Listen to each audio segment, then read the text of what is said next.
Over the centuries, the devil's appearance seems to be more important than his essence, than his characteristics. For centuries, the image of the dog has been similar to what men attribute to being creepy, ugly, frightening, among other related characteristics. The most diverse authorities, from numerous religions, when they see the figure of the vermilion, soon make the connection as being the one that the Bible says very little about its appearance. This is the Life Source channel. If you've made it this far, subscribe to our channel, and let's learn together about things of this nature.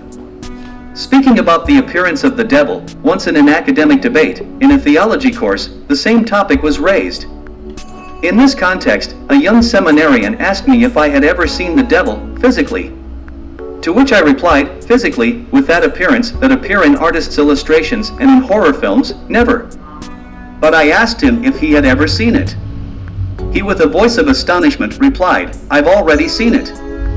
And he's not handsome." My question is this: did he really see the horned one? Or did his imagination make him see something that, throughout his life, he already had contact through legends, stories, movies, and tales?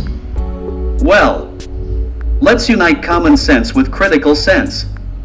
Was Jesus blue-eyed and fair-skinned, as we know it today? Was the OS a European adaptation of the prevailing race of the time? We have, by the traits of the current inhabitants of the place where Jesus was born, lived, preached the good news, was killed and revived. None of them have the characteristics of the screens and films that are presented to us. Perhaps with the increasing behavioral change inherent in people with darker complexions, it is possible that screens and movies with a Jesus possessing such characteristics may even appear. But surely, it will not be Jesus the Christ who died and rose again on the third day. With regard to vermilion, it is no different. The truth is, the horned is nothing like what works of art show us. The Bible tells us that the only one who became flesh, and in this condition dwelt among us, Jesus himself. But how would the Bible explain certain things, if the language of the target audience was not taken into account?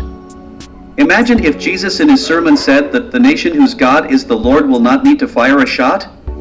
People would not understand, given that gunpowder was discovered in the 9th century. So it was necessary for Paul to speak.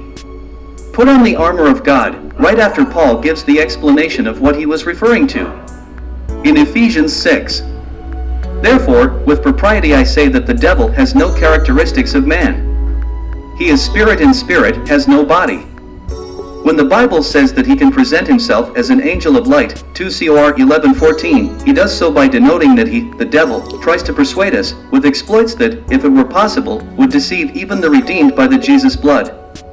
So, we need not fear the devil's appearance, which is human fiction, but his strategies, arming us with the armor of faith. Do you still fear the devil's appearance?